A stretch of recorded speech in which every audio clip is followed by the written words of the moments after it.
Hello guys, welcome back to my YouTube channel Rafi sir account.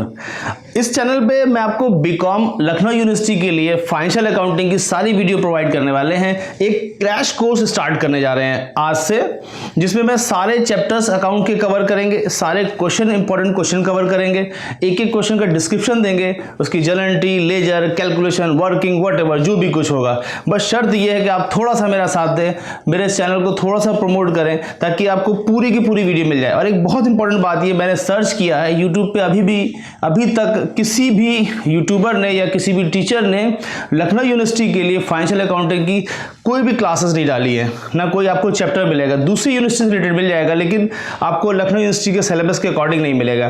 तो आज ये मेरी पहले आपसे सिर्फ थोड़ा सा सपोर्ट की रिक्वेस्ट है। तो आज हम आपको एक क्रैश कोर्स में पहला चैप्टर उठा रहे हैं, जिसका नाम है हायर परचेज सिस्टम। चलिए मेरे साथ देखिए ये हायर परचेज सिस्टम एग्जैक्टली क्या चीज होता है, इसकी मीनिंग क्या कहती है, क्या मामला है। Before starting the explanation of concept of hire purchase system, मैं आपको बताना चाहता हूँ ये एग्जिस्ट कैसे हुआ, ये आया कैसे। देखिए, जब आप अपना बिजनेस करेंगे तो आपको कुछ ऐसी टेक्निक ढूंढनी पड़ेगी, एक ऐसा अपना तरीका ढूंढना पड़ेगा जिससे आप ज्यादा माल बेच पाएं, बिजनेस को ग्रो कर पाएं। यानी कि आप यूं सोचेगा आपने एक दुकान खोल ली या एक बिजनेस स्टार्ट कर दिया और उसमें बैठे रहे, माल खरीदे बेचे और बिजनेस करें, तो आप बस खा कमा पाएंगे, मतलब काम चलाओ काम हो जाएगा, थोड़ी सी अर्निंग हो जाएगी। लेकिन आपको ज्यादा अगर कमाना होगा तो आपको टेक्निक ढूंढनी पड़ेगी, कुछ यूनिकनेस ढूंढना पड़ेगा जिससे आपका बिजनेस ग्रो कर पाए। तो इसी रेस्पेक्ट में मैं आपको छोटा सा एक कॉन्सेप्ट समझाना चाहता हूं कि ये हायर परचेज सिस्टम एग्जिस्ट कैसे हुआ। आप ध्यान से मेरी बात समझें। देखिए, जब ये बिजनेस की शुरुआत हुई थी, या शुरुआत से थोड़ा पहले की अगर बात की जाए, तो सबसे पहले बार्टर सिस्टम हुआ करता था। बार्टर सिस्टम मतलब एक्सचेंज प्रणाली। ये बार्टर सिस्टम कहता था कि एक सामान के बदले में दूसरा सामान मुझसे बदल लो। यानी आप चना लेकर आओ, मुझसे गेहूं ले जाओ, ठीक है, आप गाय लेकर आओ, मुझसे बकरी ले जाओ। इसलिए एक सामान के बदले में दूसरा सामान बदल लिया जाता था। तो इसमें दिक्कत आती थी किस बिना पे बदला जाए, या ढूंढने में बड़ी दिक्कत होती थी। इसमें विनिमय का जो माध्यम था वो नहीं मिल पा रहा था, तो दिक्कतें हुई, इसलिए एलिमिनेट हो गया। अगर बार्टर सिस्टम आज के दौर में चल रहा होता तो हम लोग इतना ग्रो ना कर पाते, ठीक है। फिर जब बिजनेस आया तो सबसे पहले आप देखें तो कैश ट्रांजैक्शन हुआ करते थे, कैश ट्रांजैक्शन। लेकिन चूंकि ये बहुत पुरानी बातें हैं, उस वक्त इतनी नीड नहीं थी, इतनी जरूरतें नहीं थी। जो कैश ट्रांजैक्शन वो सक्सेस थे, बिजनेस हुआ, लोगों ने कमाया, खाया, गाड़ी चल गई। लेकिन आज के अगर दौर की बात करें, अगर हम लोग कैश ट्रांजैक्शन करें तो बिजनेस कितना चलेगा, बहुत लिमिटेड होगा। यानी जिसके पास पैसा होगा आप उसको माल बेच पाएंगे, और जो पैसा लेकर आएगा आप उसी को माल बेचेंगे और किसी को नहीं देंगे। तो इसको अगले पहलू पे जोड़ने के लिए उधार ट्रांजैक्शन इंट्रोड्यूस किए गए, यानी क्रेडिट ट्रांजैक्शन होने लगे, माल उधार बिकने लगा, लोग माल उधार ले आते थे, वक्त पे पैसे देते थे, ये बात चला। लेकिन ये सब चीजें धीरे धीरे डेवलप होती रही। अब आप देखिए आज के दौर में क्या होगा कि आपने देखा जिस एरिया से आपके पास ज्यादा कस्टमर्स होते हैं, आप वहां पे ब्रांचेस ओपन कर देते हैं ताकि कस्टमर को सहूलियत मिले, आप ज्यादा माल बेच पाए। आपने देखा कि आप दूसरे शहर में माल नहीं बेच पाए, इसलिए आपने कंसाइनमेंट का कॉन्सेप्ट डाल दिया कि दूसरे शहर में अपना एजेंट अपॉइंट किया और एजेंट के थ्रू माल बिकवाने लगे, इससे आपका माल ज्यादा बिकने लगा। माल ज्यादा कैसे बेचा जाए, बिजनेस को ग्रो कैसे करे, इसकी टेक्निक ढूंढी जाने लगी। तो धीरे धीरे चीजें आपको जैसे सिनेरियो में आपको समझ में आता रहा, जैसे माहौल में आपको समझ में आता रहा, आपने डेवलप करना शुरू कर दिया।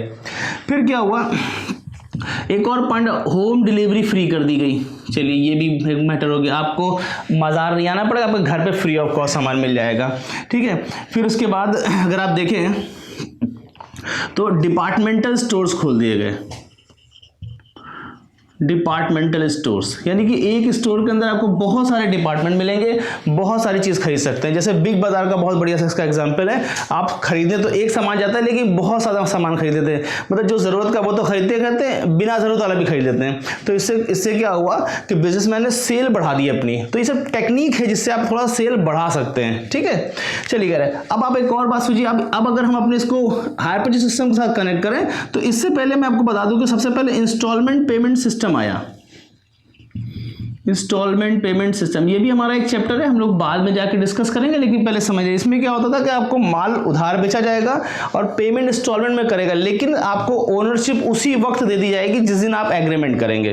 तो यानी ये माल बेचने का बड़ा आसान तरीका हो गया, आपके पास पैसे नहीं भी हैं तब भी आप माल खरीद सकते हैं और धीरे धीरे करके पेमेंट करा देंगे, है ना, ये तरीका था। तो आप देखिए कि अगर आप इस पेमेंट की बात करें, इस सिस्टम की बात करें, तो आप ज्यादा माल बेच सकते हैं, उसको भी बेच सकते हैं जो पैसा इमीडिएट पूरा नहीं दे सकता। तो इस तरह से आप देखेंगे हर चीज के हर पॉइंट पर गौर करें, तो जैसी जरूरत लगी आपने वैसा इंट्रोड्यूस किया और उससे फायदा उठाया, बिजनेस को बड़ा किया, ग्रो किया। लेकिन इसमें एक थोड़ी सी दिक्कत थी कि अगर हम इंस्टॉलमेंट पेमेंट सिस्टम की बात करें तो जैसे ही आप एग्रीमेंट साइन करेंगे, जैसे ही आप एग्रीमेंट करेंगे या उसके बायर के साथ, सेलर के साथ डीलिंग होगी, तो ओनरशिप उसी वक्त ट्रांसफर हो जाएगी। तो कभी कभी देखा जाता था कि जो सेलर को पूरे पैसे वक्त पे नहीं मिल पाते थे, इसलिए इसका अपग्रेड वर्जन आया, उसका नाम क्या दे दिया गया, हायर परचेज सिस्टम। इसमें क्या मीनिंग बनती है, क्या कॉन्सेप्ट बनता है, ये मैं आपको एक्सप्लेन करने जा रहा हूँ। तो अब आपको मेरी बात समझ में आ गई होगी कि जब आप अपना बिजनेस करेंगे, जब अपने लाइफ के साथ जुड़ेंगे, जब आपको ग्रो करना होगा, तो आपको सोचना पड़ेगा कि हम इसको कैसे बेहतर बना सकते हैं।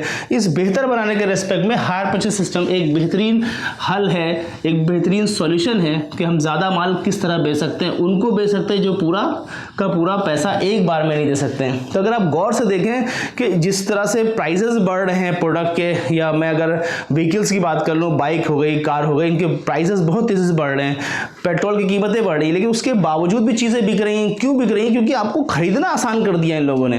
इन लोगों ने कहा कि आप थोड़े पैसे लेकर आओ, मुझसे माल ले जाओ और धीरे धीरे करके पेमेंट करते रहो और आप आराम से आपके पास प्रोडक्ट आ जाएगा। ठीक है जी। चलिए, हायर परचेज सिस्टम के बारे में अगर बात की जाए तो आप बड़ी आसान सी बात समझ लें, ये उधार माल बेचने का एक तरीका है। क्रेडिट सेल की जाती है, उधार माल बेचा जाता है इस हायर परचेज सिस्टम के तहत, जिसमें पेमेंट्स को इंस्टॉलमेंट में आता है। पेमेंट्स इन इंस्टॉलमेंट होता है, इन इंस्टॉलमेंट्स। आपको टुकड़े में पेमेंट करना है। आपने 50,000 को सामान खरीदा तो 10,000 का 5 साल में पेमेंट कर दी, इस तरह का मामला होता है। लेकिन इंपॉर्टेंट बात यह है कि ओनरशिप राइट जो है वो नहीं मिलेगा। बस ओनरशिप राइट, मालिकाना हक जो है वो आपको नहीं दिया जाएगा। क्यों नहीं दिया जाएगा? क्योंकि इससे जो सेलर है उसको थोड़ा मजबूत पोजीशन में रखा गया ताकि सेलर के पैसे फंसे नहीं, सेलर उसका ओनर हमेशा बना रहे, इसलिए। तो फिर मैं स्टार्ट कर रहा हूं कि मैं बोल रहा हूं ownership right will be retained bye seller. हम लोग सेलर को यहाँ पे वेंडर बोलेंगे, बेचने वाले को वेंडर कहते हैं सेलर। कब तक वो रखेगा?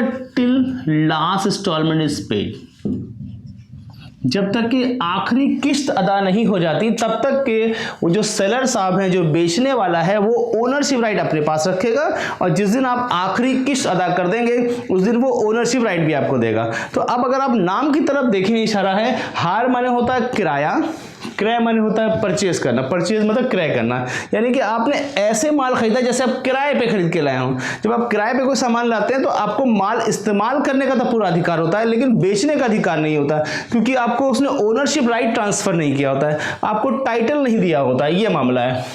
तो आप किराए की तरह लाइए, इस्तेमाल करते रहिए, पैसे देते रहिए और जैसे ही आखिरी इंस्टॉलमेंट पेड कर देंगे आपको ओनरशिप राइट भी मिल जाएगा।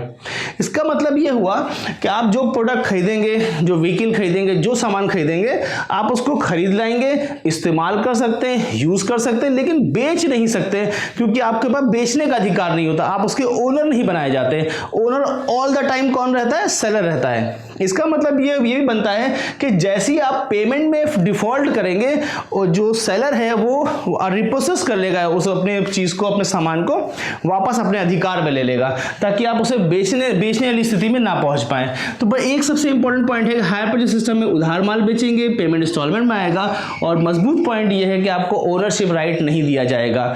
इंस्टॉलमेंट पेमेंट सिस्टम से कंपेयर करें अगर इस बात को, तो वहां पे ओनरशिप राइट भी मिल जाता है, यहां ओनरशिप राइट नहीं मिलेगा।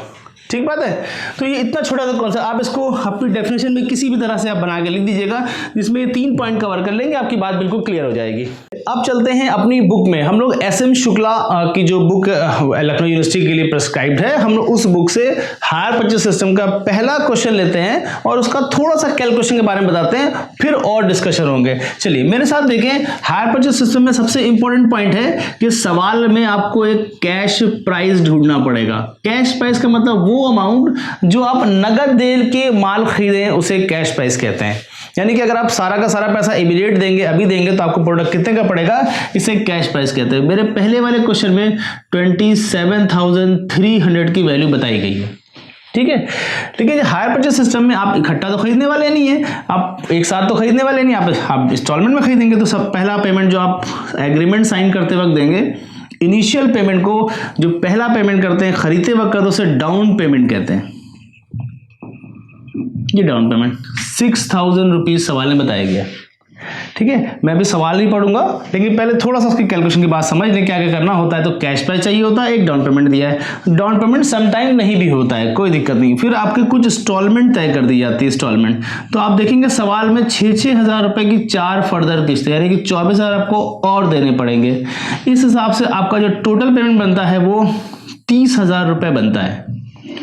आप देखेंगे कि आपकी कैश प्राइस से ये टोटल पेमेंट थोड़ा सा एक्सीड कर रहा है। अगर ये ज्यादा पेमेंट कर रहे हैं तो आप सोचिए हम ज्यादा पेमेंट क्यों कर रहे हैं। हम ज्यादा पेमेंट इसलिए कर रहे हैं कि हमें थोड़ा सा ब्याज भी चुकाना पड़ेगा। इन इंस्टॉलमेंट में ब्याज की रकम भी शामिल है। पता ये करना पड़ेगा कि इन इंस्टॉलमेंट में इंटरेस्ट कितना है, तो इसलिए इसके 2 ब्रेक करेंगे हम लोग। कुछ रकम इंटरेस्ट की होगी, वो कैलकुलेट करनी पड़ेगी, कितनी है ये पता करना पड़ेगा। कुछ प्रोडक्ट की कीमत है, प्रोडक्ट वैल्यू है, इसको टेक्निकली कैपिटल वैल्यू कहते हैं, ठीक है। अब अगर हम थोड़ा सा कॉन्सेप्ट पे आके बात करें आपके साथ, तो प्रोडक्ट की जो वैल्यू होती है वो कैपिटल वैल्यू होती है, और इसको बैलेंस शीट में ले आते हैं, जिसे दूसरी बात हम कह सकते हैं, इसको कैपिटल एक्सपेंडिचर कहते हैं।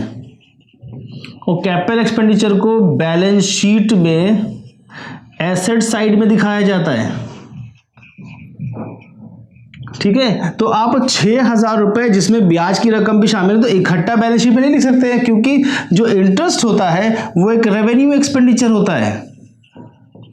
मैं थोड़ा सा टेक्निकल लफ्जों में बात कर रहा हूं ताकि आपको कनेक्ट कर पाए। तो इंटरेस्ट क्या होता है, एक रेवेन्यू एक्सपेंडिचर होता है, और रेवेन्यू एक्सपेंडिचर को कहां दिखाना पड़ता है, प्रॉफिट एंड लॉस अकाउंट में डेबिट साइड में लिखा जाता है।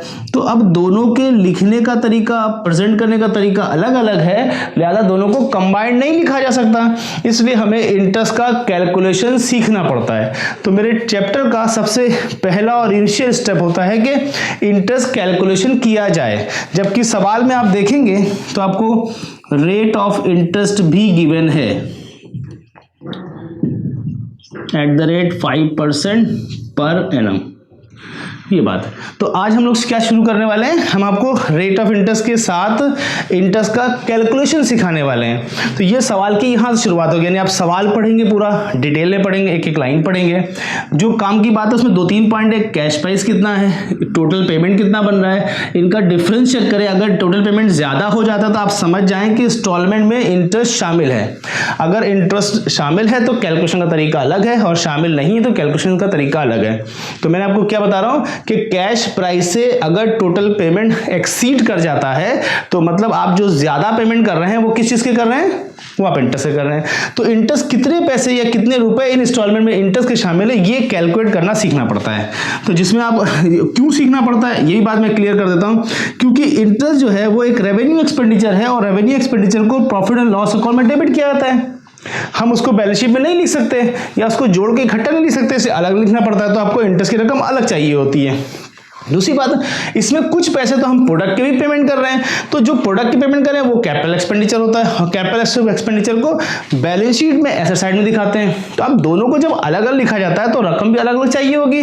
तो हमें इस इंस्टॉलमेंट में से इंटरेस्ट कितना है ये कैलकुलेट करना पड़ता है। तो अगले स्टेप पे जो हम लोग जाएंगे, जो मेरा अगला स्टेप यहाँ जुड़ेगा, वो कैलकुलेशन ऑफ इंटरेस्ट के लिए आएगा। ठीक है। और जब हम लोग इंटरेस्ट का कैलकुलेशन कर लेंगे तो परचेजर की बुक में दो काम करने हैं, उसकी जर्नल एंट्री बनानी है और लेजर बनाने सीखने हैं। फिर वेंडर की बुक में जाना है और उसकी जर्नल एंट्री बनानी है और उसके लेजर बनाने हैं। यानी कुल मिला के 5 काम सीखने हैं हम लोगों को। इंटरेस्ट निकालेंगे, सबसे पहला पॉइंट। दूसरा पॉइंट, परचेजर की बुक में जाएंगे, जर्नल एंट्री और लेजर बनाएंगे। फिर वेंडर की बुक में जाएंगे, जर्नल एंट्री और लेजर बनाएंगे। यानी एक पूरा कंप्लीट सवाल को करने के लिए आपको 4-5 चीजें सीखनी पड़ेंगी। तो अब हम अगला स्टेप हमारा जो है वो कैलकुलेशन ऑफ इंटरेस्ट है। कैलकुलेशन ऑफ इंटरेस्ट की अगर बात की जाए तो सबसे पहले आपको एक फॉर्मेट बनाना है। आप मेरा फॉर्मेट देख लें। इसमें सबसे पहले एक हमें थोड़ा चौड़ा सा कॉलम चाहिए जिसमें डिटेलिंग करेंगे। यहाँ पे अमाउंट लिखेंगे, इंटरेस्ट और कैपिटल वैल्यू, तो इसमें दोनों चीज निकल आएंगी। अच्छा, ये मेरा एक अपना तरीका है इंटरेस्ट कैलकुलेट करने का। अगर बुक में देखेंगे तो डिफरेंट तरीके से लिखा होता है, आप मेरा तरीका फॉलो करें, बड़ा आसान सा तरीका है। चलिए सुनिए भाई ध्यान से।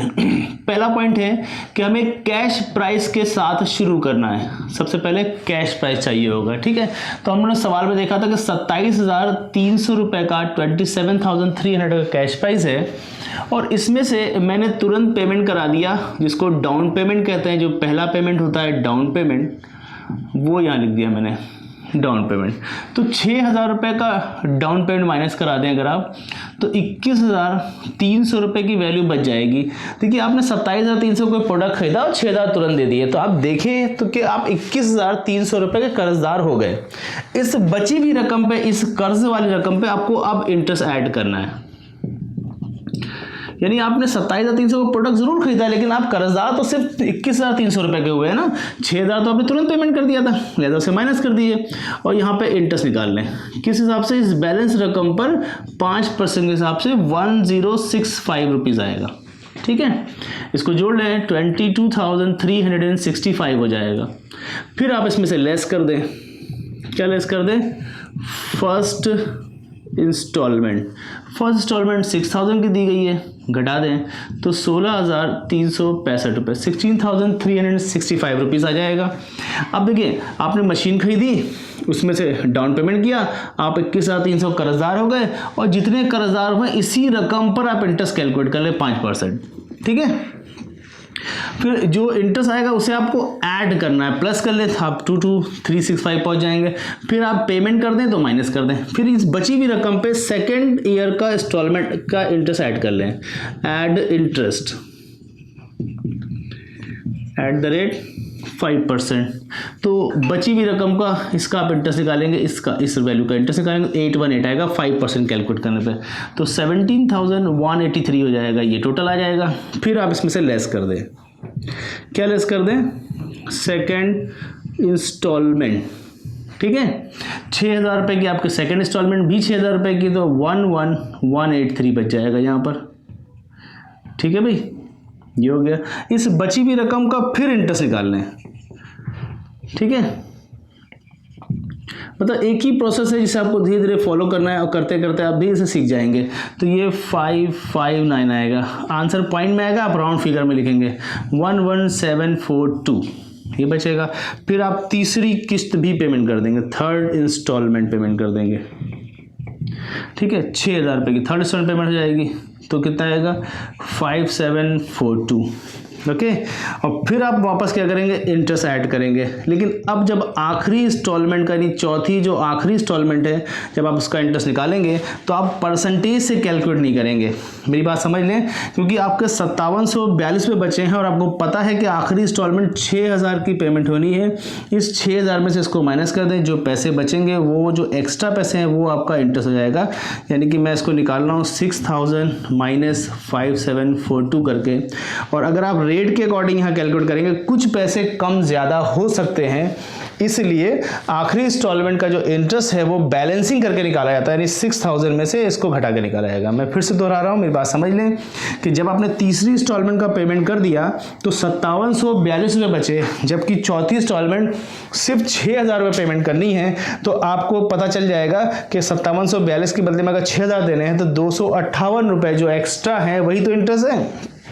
तो मेरा आपसे रिक्वेस्ट ये है कि आखिरी इंस्टॉलमेंट का जब आप इंटरेस्ट कैलकुलेट करें तो परसेंटेज से कैलकुलेट ना करें, बैलेंस से करें, और फिर लास्ट में लेस कर दें फाइनल इंस्टॉलमेंट 6,000 रुपये की, और आंसर हो जाएगा नील। काम खत्म। यहाँ पर दोहराते हैं, वापस चलते हैं। तो शुरुआत कहाँ से करें, हमेशा कैश प्राइस से, उसमें से पेमेंट करते जाए। देखिए जहाँ जहाँ मैंने पेमेंट किया वहाँ वहाँ मैंने माइनस किया है, और इंटरेस्ट हमेशा हमने क्या किया, प्लस किया। Interest add payment minus, interest add payment minus, और आखिरी में ये क्या हो जाएगा, 0 हो जाएगा। ठीक है, तो कैश प्राइस लिया, डाउन पेमेंट माइनस किया, तो आप 21,300 कर्जदार हो गए। जितना बैलेंस बचेगा आप उसका इंटरेस्ट निकाल लें, बची हुई रकम ऐड कर लें, इसमें से इंस्टॉलमेंट का माइनस कर दें, इंस्टॉलमेंट माइनस करें, फिर पैसे बच जाएंगे, जो पैसे बचे उस पर इंटरेस्ट फिर लगा दें, फिर एक रकम आ जाएगी, इंस्टॉलमेंट माइनस कर दें, फिर ये रकम बचेगी, इसका इंटरेस्ट कैलकुलेट कर लीजिए, ये इसका 5% इंटरेस्ट है, फिर पेमेंट कर दें, और फिर आपका बैलेंस बच जाएगा। लेकिन आखिरी इंस्टॉलमेंट का जो इंटरेस्ट है वो परसेंटेज से ना कैलकुलेट करके डिफरेंस से निकालें, इसमें से घटा के निकाल लें, आपका आंसर आ जाएगा। चलिए अब इन 2 कॉलम की बात करते हैं जल्दी से। तो जहां जहां पेमेंट किया है वहां से इस पहली इंस्टॉलमेंट में इंटरेस्ट नहीं है, ये पूरे के पूरे कैपिटल के पैसे हैं। ठीक है, क्योंकि हमने जो इनिशियल पेमेंट किया था ये तुरंत दिया था, इसमें कोई ब्याज नहीं है। फिर हमने देखिए यहाँ पेमेंट किया, ये पेमेंट देख रहे हैं 6,000 का फर्स्ट इंस्टॉलमेंट पेमेंट किया, इस पर 1065 इंटरेस्ट दिया, तो 4935 इंस्टॉलमेंट के, यानी कि मेरी टोटल इंस्टॉलमेंट जो है वो 6,000 रुपये की बनी थी। यानी इसमें से 1,065 ब्याज वाले ये वाला इंटरेस्ट यहाँ रखेंगे, तो इसमें से इसको घटा देंगे, ये निकल आएगा। सिंपली दूसरा पेमेंट आपने देखिए यहाँ पर किया, इसमें 818 रुपये इंटरेस्ट के दिए, तो 5182 प्रोडक्ट की कीमत होगी। सिमिलरली तीसरा इंस्टॉलमेंट आपने यहाँ पेमेंट किया, जिसमें 559 रुपीज़ आपने इंटरेस्ट के दिए हैं ये वाले, और इसमें 5441 आपका कैपिटल वैल्यू हो जाएगा, और आखिरी इंस्टॉलमेंट यहाँ पेमेंट की, इसमें 258 आपका इंटरेस्ट है, तो 5742 जो है वो आपका क्या हो जाएगा, कैपिटल प्राइस। और अगर हम इन 5 आइटम को जोड़ें या 5 फिगर्स को जोड़ें तो ये रकम 27,300 रुपये ही आनी चाहिए। और अगर कैलकुलेट हो जाती है तो इससे पता चल जाएगा आपका कैलकुलेशन बिल्कुल दुरुस्त है। आगे बात समझ में, तो इंटरेस्ट कैलकुलेशन बड़ा आसान है, एक चीज़ जोड़नी है, घटाना है, एक जोड़ना है, घटाना है, धीरे धीरे स्टेप बाय स्टेप चलाएं। अब अगली वीडियो में हम आपको इसका इसी सवाल का जर्नल एंट्री परचेजर बुक में सिखाएंगे, लेजर बनाना सिखाएंगे। तब तक के आप वेट करें।